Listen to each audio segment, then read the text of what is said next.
So it's going to be really easy. I'm going to go up the edge. 110. There it is. Nice. And that one says right there. Look at that. Look at that.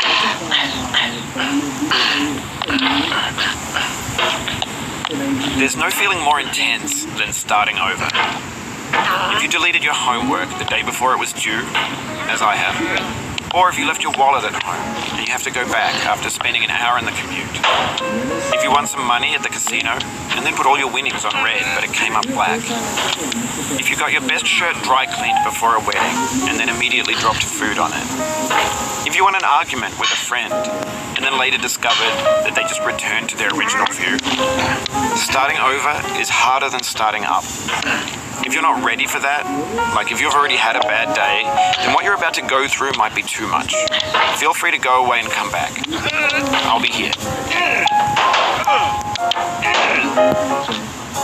Alright, thanks for coming with me on this trip.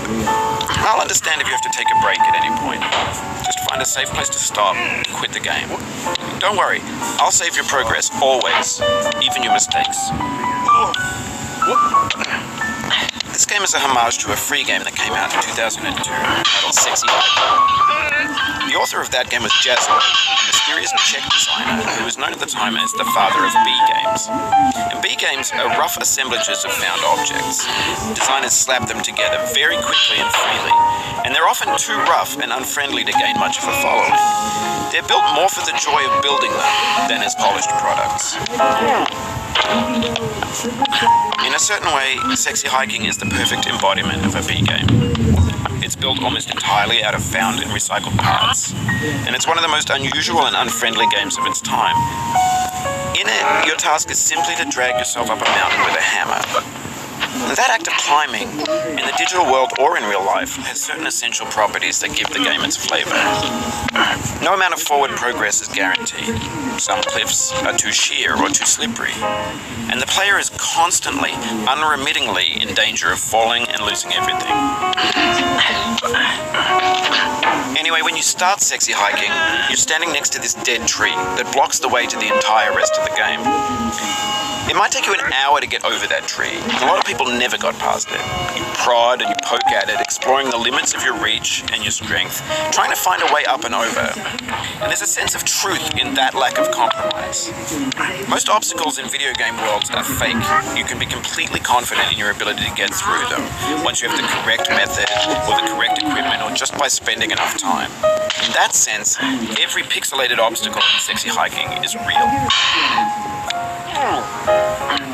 The obstacles in Sexy Hiking are unyielding, and that makes the game uniquely frustrating.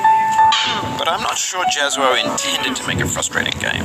The frustration is just essential to the act of climbing, and it's authentic to the process of building a game about climbing. A funny thing happened to me as I was building this mountain. I'd have an idea for a new obstacle, and I'd build it, test it, and it would usually turn out to be unreasonably hard. But I couldn't bring myself to make it easier. It already felt like my inability to get past the new obstacle was my fault as a player rather than as a builder.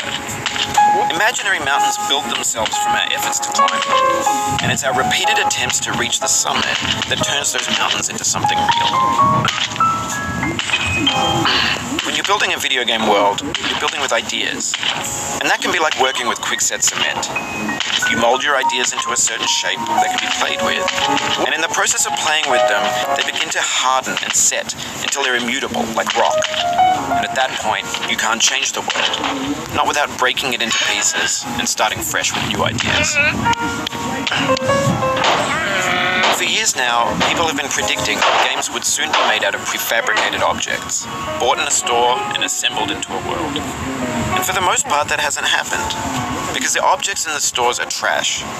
I don't mean they look bad or that they're badly made, although a lot of them are. I mean they're trash in the way that food becomes trash as soon as you put it in the sink.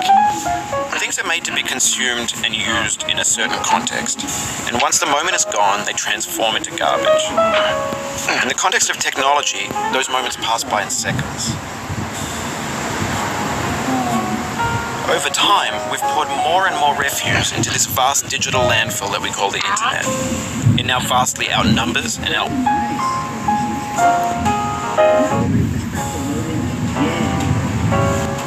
it's not like this city. It's literally just